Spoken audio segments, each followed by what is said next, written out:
first message arrived on a stormy night. I was alone in my dimly lit apartment, nursing a glass of whiskey to drown out the loneliness that had become my constant companion. The shrill ring of the answering machine startled me. I picked up the phone, and a voice that sent shivers down my spine echoed through the room. A voice that was mine, but distorted, tinged with desperation. "Listen closely," it urged. "You must escape the house tonight. They're coming for you." My heart pounded, and I glanced around the room, searching for the source of this eerie call. But the apartment was empty, and the only sounds were the howling wind and the rain pelting against the window.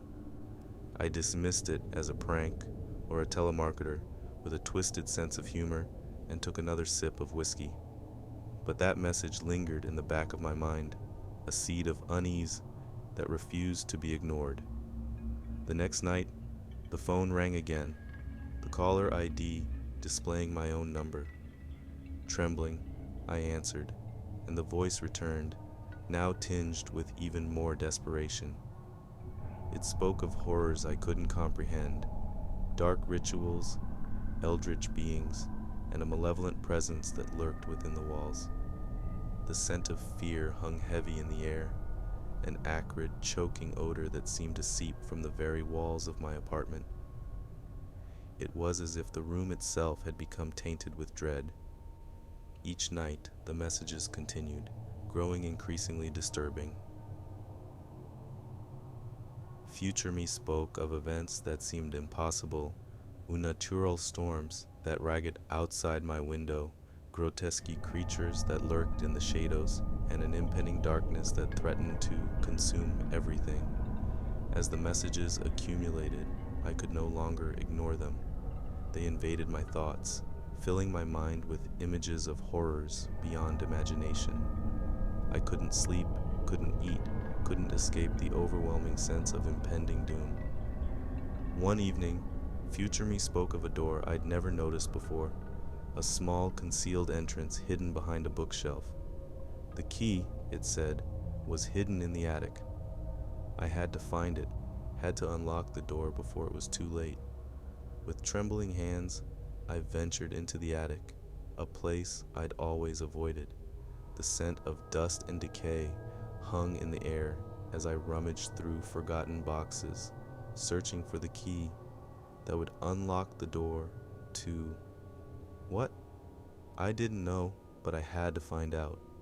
And there, beneath a pile of old books, I found it, the key, ornate and ancient, as if it had been waiting for me all along. I rushed back to the hidden door, my heart pounding, the smell of fear intensifying with each step. The key turned in the lock, and the door creaked open to reveal a hidden chamber, a chamber that should not have existed in my apartment. Inside, I found a scene of madness. Twisted symbols covered the walls, strange relics cluttered the room, and a chill settled over me as I realized that I had unwittingly stumbled upon the very horrors future me had described. A malevolent presence lurked within, a darkness that seeped into my soul. And then I heard it, a whispering, a maddening cacophony of voices that filled the chamber, the voices of those who had been consumed by this place, by the darkness that dwelled within. Desperation gripped me as I tried to escape, but the door had vanished, leaving me trapped in the nightmarish chamber. The scent of fear was overwhelming, a noxious cloud that threatened to suffocate me. The messages from future me continued, each one more frantic, more desperate than the last. But there was no escape, no salvation from the horrors that surrounded me. As the darkness closed in, I realized the truth. The future me who had warned me was not a savior, but a victim. I was trapped in a cycle of torment, destined to relive the horrors that had befallen me. The chamber consumed me, its malevolent presence searing into my very being.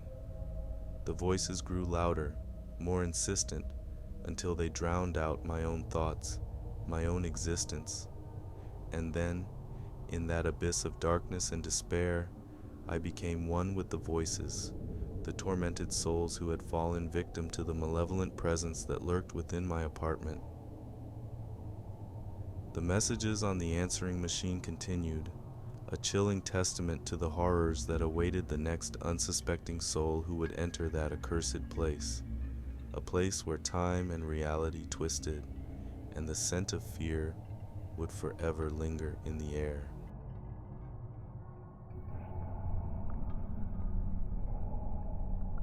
It was an exquisite find, a necklace of ebony onyx adorned with a crimson gemstone, exuding an aura of ageless beauty. I'd stumbled upon it in a dusty antique shop, unaware of the darkness it concealed. The moment I clasped it around my neck, a shiver ran down my spine. The necklace felt cold, heavy, as if it were alive. That night, I dreamt of an ancient, desolate forest where gnarled trees whispered secrets and the air was thick with a haunting scent of decay. The necklace grew tighter with each passing day, as if it were tightening its grip on me. It was beautiful, but I couldn't ignore the eerie sensations that plagued me, a constant chill, an unsettling presence that followed my every move. The dreams intensified, drawing me deeper into the forest of my nightmares.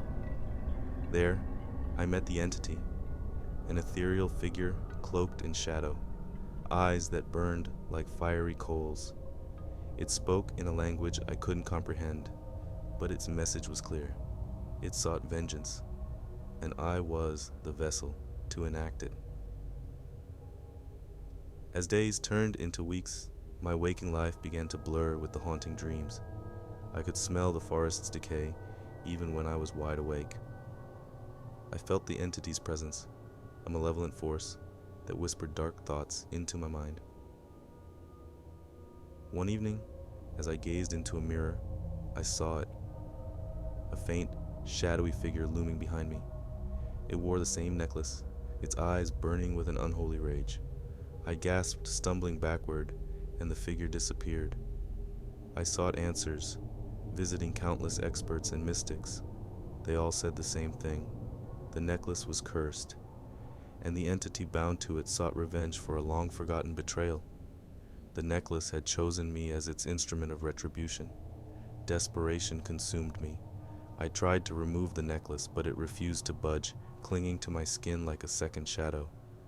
The scent of decay grew stronger, filling my every breath, and I could feel the entity's anger seeping into my soul. The dreams became waking nightmares, the forest closing in around me, its darkness swallowing my sanity. I knew what I had to do, even if it meant sacrificing myself to end the curse. In the heart of the night, I ventured into the ancient forest of my dreams, the necklace heavy and cold against my skin. The entity awaited me, its eyes blazing with fury. With a trembling hand, I touched the gemstone, feeling a surge of power. In that moment, I unleashed the entity's vengeance upon the one who had wronged it. The forest trembled, the air thick with the scent of decay, as the curse was fulfilled. But as the entity's anger subsided, I felt its malevolent presence fade away, leaving me empty and hollow. The necklace fell to the forest floor, its curse broken, and I stumbled back into reality. The scent of decay lingered in the air, a haunting reminder of the price I'd paid to free myself from the necklace's grip. I was left with a sense of emptiness, a void where the entity's presence had once been. The necklace lay on the forest floor, its crimson gemstone now dulled. It was beautiful, but I couldn't forget the darkness it had brought into my life, the curse that bound me to an ancient, vengeful entity, and the nightmares that would haunt me forever.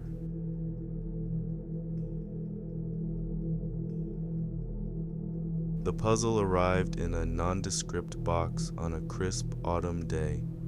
I remember the chill in the air as I brought it inside, the weight of the world on my shoulders. I didn't order it, nor did I expect such a sinister gift. But as I unraveled the layers of tape and cardboard, I uncovered the cursed puzzle, a mosaic of malevolence that would haunt me until the end of my days. The image on the puzzle box depicted a serene mountain landscape, a placid lake reflecting the crimson hues of a setting sun framed by towering peaks. It was a scene of sublime beauty, one that promised tranquility and escape from the mundane world. The puzzle pieces themselves gleamed with an unnatural luster, as if they were infused with a sinister energy. It was as if the very material from which they were crafted reveled in its malevolence. Despite my unease, I couldn't resist the urge to assemble them. The scent of fear began to permeate the room as I meticulously pieced together the puzzle. The images formed gradually, a slow unveiling of horrors that defied imagination. At first, I dismissed them as mere figments of my imagination, tricks of the mind that manifested in the shadows. But as the image neared completion, I realized that I had uncovered something more sinister than I could have ever imagined. The serene mountain landscape had transformed into a scene of unspeakable horror, a massacre, a bloodbath that defied reason. The once tranquil lake was now a pool of crimson, choked with the lifeless bodies of countless victims. The setting sun had morphed into a blood-red eye, its malevolence watching, judging, condemning. And the towering peaks were now jagged, gnarled fingers reaching out to claim the damned. I stumbled back, gasping for air, the scent of fear and death choking me. My hands trembled as I gazed upon the cursed image, unable to tear my eyes away. It was as if the puzzle itself had become a gateway to a realm of nightmarish suffering. The image seared into my mind, haunting my every waking moment and invading my dreams. The scent of fear followed me everywhere, a sickening stench that clung to my clothes, my skin, my very soul. I tried to destroy the puzzle, to burn it and bury its cursed pieces deep within the earth. But it was indestructible, as if it were immune to the fires of hell itself. The image remained intact, its horrors etched into my consciousness.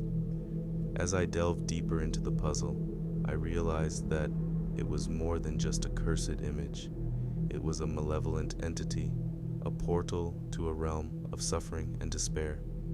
It whispered to me, its voice a sinister cacophony of torment and madness. I could feel its presence growing stronger, its influence seeping into my thoughts, my actions, my very being. The scent of fear intensified, becoming a maddening miasma that clouded my senses. I became obsessed, unable to escape the puzzle's grasp. I spent hours, days, weeks assembling its cursed pieces, the image of horror etched into my mind's eye. It was as if I had become a puppet, dancing to the tune of the malevolent entity that dwelled within the puzzle. And then, one fateful night, as I placed the final piece into its rightful place, a searing pain shot through my body. I screamed, collapsing to the floor, my vision blurring, my mind unraveling. In that moment, I became one with the cursed image, my consciousness merging with the malevolent entity that had ensnared me. I was condemned to relive the horrors of the puzzle for all eternity, a prisoner in a realm of suffering and despair. The scent of fear was all-encompassing, a suffocating presence that enveloped me, a constant reminder of the curse that had befallen me. I could feel the eyes of the malevolent entity upon me, its malevolence watching, judging, condemning. I tried to scream, to escape the nightmare, but there was no escape. The puzzle had claimed me, body and soul, and I was condemned to exist in a realm of eternal torment. As I assembled the cursed image over and over again, I could feel my sanity slipping away, my sense of self eroding. The The scent of fear and death became my only reality, a never-ending nightmare from which there was no awakening. I had become a prisoner in the puzzle of the damned, a pawn in the malevolent entity's twisted game, and as I continued to assemble the cursed image, the horrors grew more gruesome, more grotesque, until I could no longer distinguish reality from nightmare. I was trapped in a never-ending cycle of suffering, a cursed existence with no hope of redemption. The puzzle had become my eternal tormentor, and I was condemned to relive its horrors for all eternity, a prisoner in a realm of suffering and despair.